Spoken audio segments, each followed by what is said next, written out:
James Cooper Quantum Truths Foundation, reporting from my new abode in New Delhi, and I want to have a little chat about dreams where you're flying. Now, I'm 50 years old and I've had dreams where I'm flying going right back to when I was, I don't know, 9, 10, possibly earlier. I remember how it was. It was like a mobile phone type object. I just remember it being oblong with slightly rounded corners, I think. And this is going back to when I was prepubescent. And this object stayed at the same height, didn't budge at all, but there was no hindrance on it going either forwards or backwards or side to side. And this device, so it would always stay at, say, it was around at about where my solar plexus were, around the heart chakra sort of area. And I found that using this device,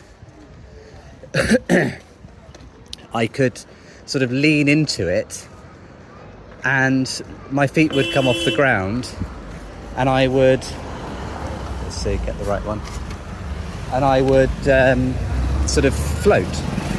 So there's me on the screen there now. I sort of trying to explain how I felt in that dream, in those dreams.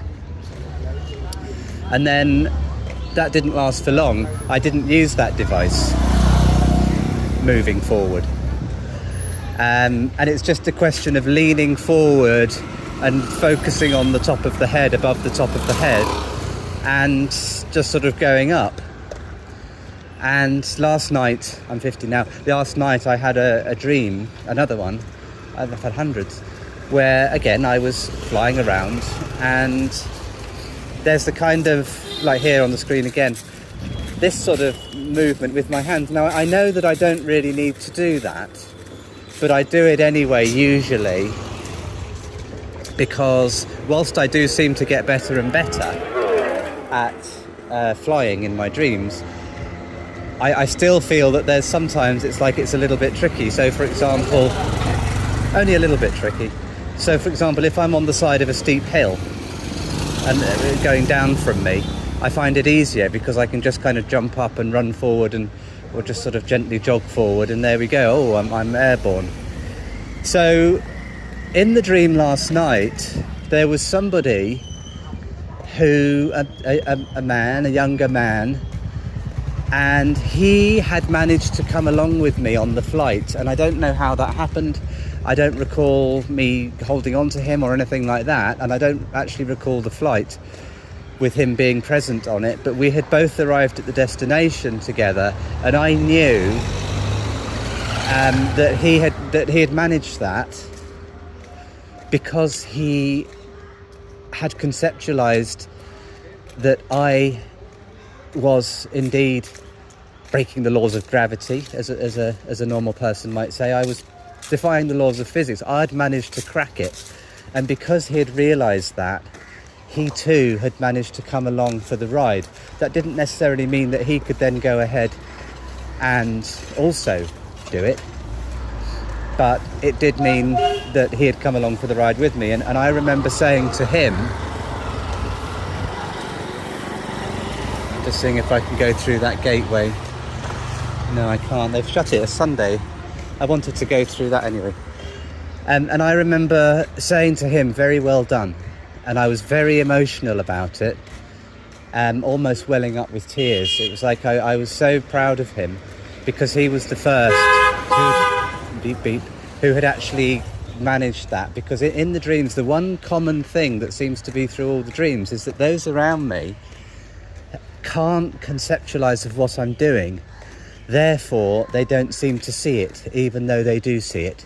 And even if I'm doing demonstrations and floating around in a room and doing backflips or whatever up in the air, they just don't seem to get it, which is weird. Although I do remember some 10, 15, 20 years ago, I had some dreams where some old school friends were with me, and I was actually taking them for a ride on my back. So I don't know how that all fits together. But the bottom line is, because it was an emotional dream, and I felt, like I said, very proud of him, and I knew that he didn't understand quite why I was saying well done, but it was because he had made the grade and he had seen what I could do, and therefore he too could partake. So I don't know quite what they mean. They're very real. I like the dreams when I have them every time. There is this kind of thing where I can't really go above tree level, and if I do, I start to get vertigo, and then I might just suddenly wake up out of the sleep and go, oh, like too high. So generally speaking, I'm only a maximum of, say, I don't know, 15 feet above where a normal person's head might be. That's generally how high I go. I'm traveling maybe 3 times the speed that someone might walk at a fairly brisk pace. But it's very real, and it's a wonderful thing, like a virtual reality. And I'm in the mode of logging things that I think are important, because I think we're in a very important time as we shift dimensions, whatever a dimension is. Something's happening. So that's it. I won't labour the point. I've had loads and loads of dreams like that, and the common theme is that those around me don't seem to notice it. They can't seem to conceptualise of it. And so, yeah, that's it.